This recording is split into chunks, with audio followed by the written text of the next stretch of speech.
Kumain ka na ba? Baka naman hindi ka pa kumakain, makabaho. May nalalaman ka pang pa-counter charge. Unggoy, kinang-ina mo. Matutuluyan ka na, taka. Hintayin mo na, yung supweda mo. Oo. Eh, ano ang masasabi mo kay makabaho?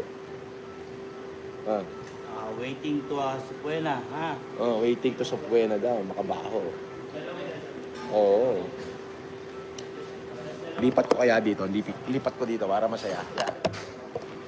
Susod ka rin. Yan. Nako.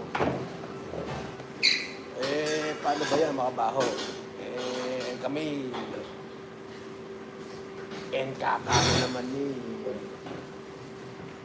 Dahil sa gilid,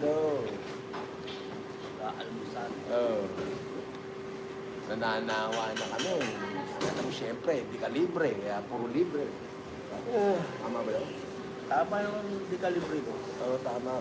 Kaysa, kabahombre. Kabahombre.